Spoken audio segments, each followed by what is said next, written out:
Salut à tous, bienvenue sur la chaîne. Alors aujourd'hui une vidéo revue de boîte. Alors par contre on va changer de période.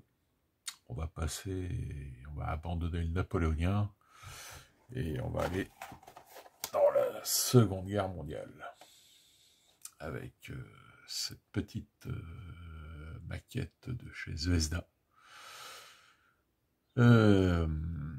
Un tank au 1/100, 15 mm, donc destiné, pour moi pour l'instant, à faire du tanks, les règles tanks, mais utilisable aussi pour des règles comme Blitzkrieg, comme Flamme au froid, voilà, entre autres. Voilà, je change de vue de caméra, on regarde ça tout de suite.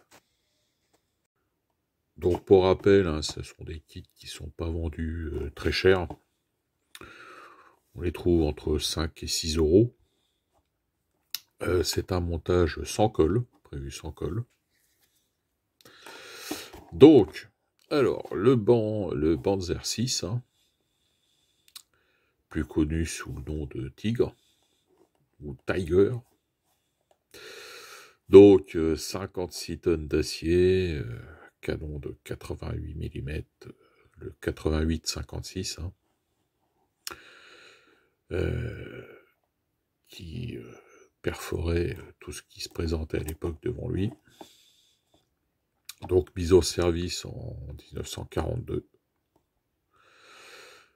Une bête de guerre. Une légende. On peut le dire. Il a fait peur à bien des tankistes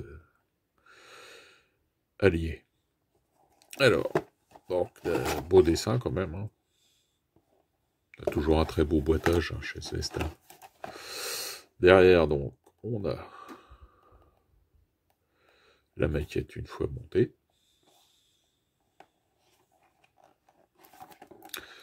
Alors, on va ouvrir ça tout de suite.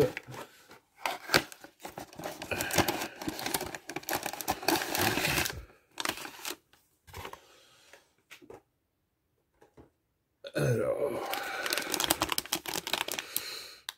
petit emballage sous plastique, la petite notice de montage, très simple.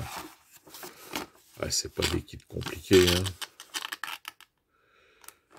Bon, c'est quand même c'est de la maquette, maquette figurine, plutôt ça de la maquette, mais bon, c'est fait pour faire du jeu, donc pas important si c'est extrêmement bien gravé ou autre.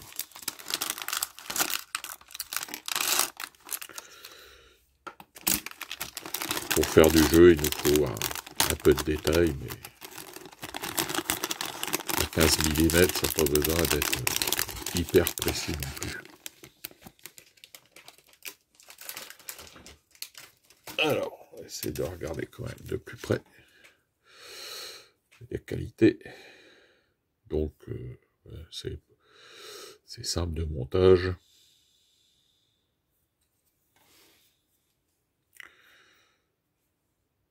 Un petit zoom si je peux.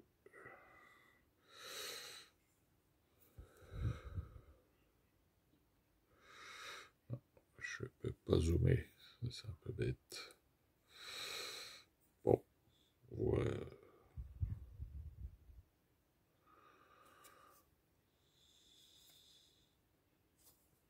Ouais, les trains de chenilles, ça va, c'est correct.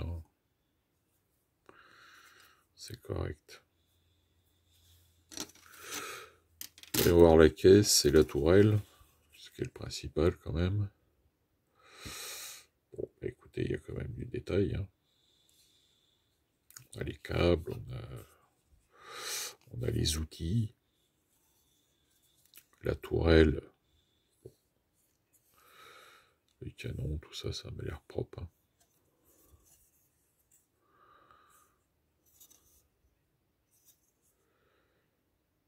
Pour faire de la maquette pour faire des figurines de jeu, moi je dis que c'est du tout à fait correct.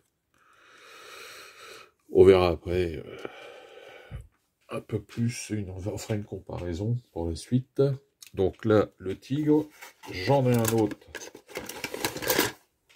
à vous présenter de la même marque. C'est le Yak Panther. Donc Panther de chasse, hein, sur châssis du Panzer V Panther. Les Allemands ont fait un chasseur de chars. Alors là, ils n'ont pas pris le 75 mm du Panther, mais là, ils ont pris un 88.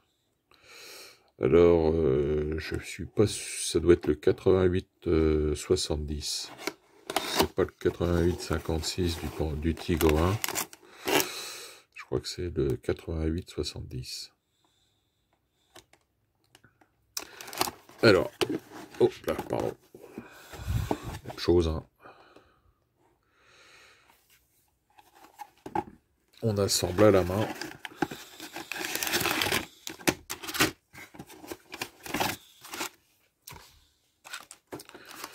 Un plan.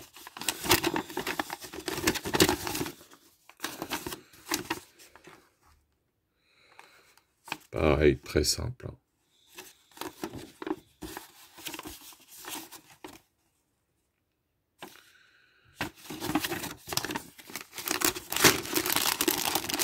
Alors, voyons voir ce qu'il y a là-dedans.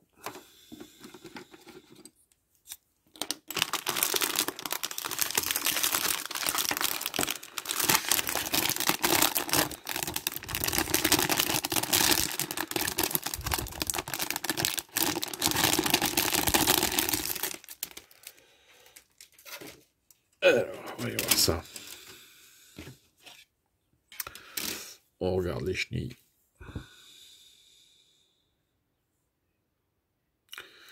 Bon, ça va, c'est simple. Bon. Il n'y a pas du surdétail, mais bon. Ça reste correct. Oui, ben là, ça ira mieux, parce que je me disais, attends, il n'y a pas trop de détails, mais oui, j'étais en train de regarder l'arrière. Je disais, ouais, c'est un peu limite. Non, non, là, voilà, la partie visible, là, non, c'est beaucoup mieux. Là, on est bien là. Là, il y a quand même le détail suffisant. L'arrière de la caisse, pareil, hein, avec un outil, donc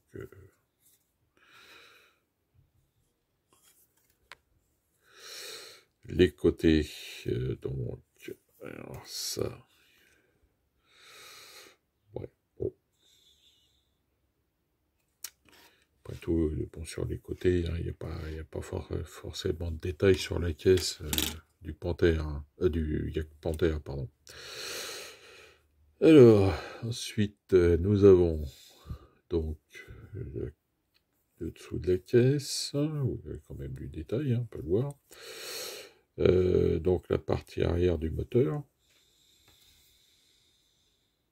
partie arrière de la caisse, donc tout ce qui est partie moteur. Ça devait être aussi un Maybach, hein, le moteur Maybach. Bon, à l'époque, Maybach, ils faisaient des moteurs de Banzer. Hein. Aujourd'hui, ils font de la voiture de grand luxe.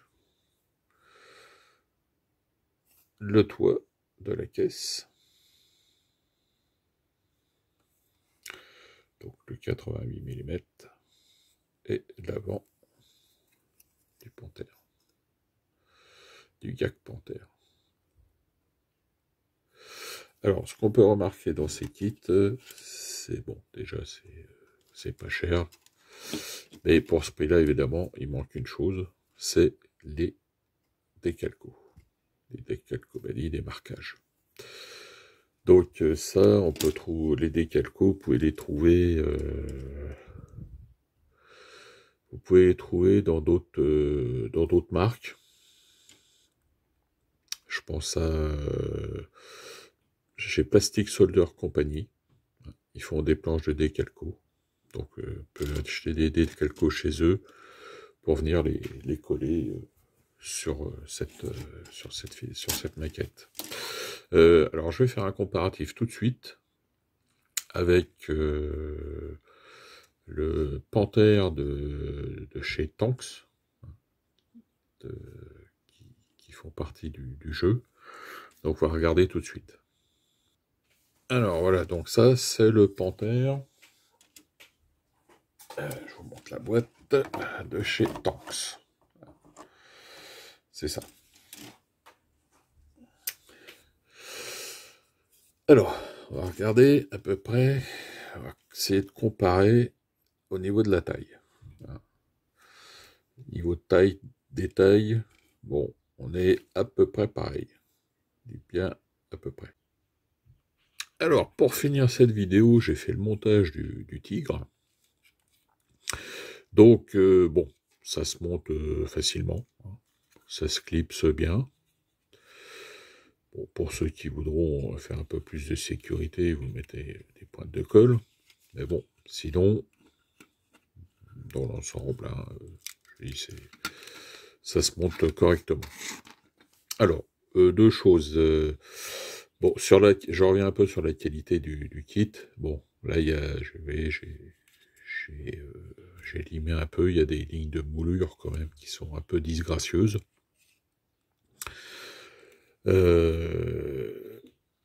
J'ai percé, vous voyez, le canon parce que c'est brut de moulage. Là, pareil, j'ai percé un peu les sorties d'échappement pour amener un peu de détail. En comparant avec les kits du jeu Tanks, c'est quand même une qualité en dessous. Hein. Faut pas se le cacher. Faut pas être faut voir que oui, c'est une qualité inférieure. Par exemple, sur les kits Tanks, les freins de bouche sont percés. Donc, c'est quand même un peu plus fini. Voilà. Mais bon, au prix où c'est vendu, ça reste pour faire du jeu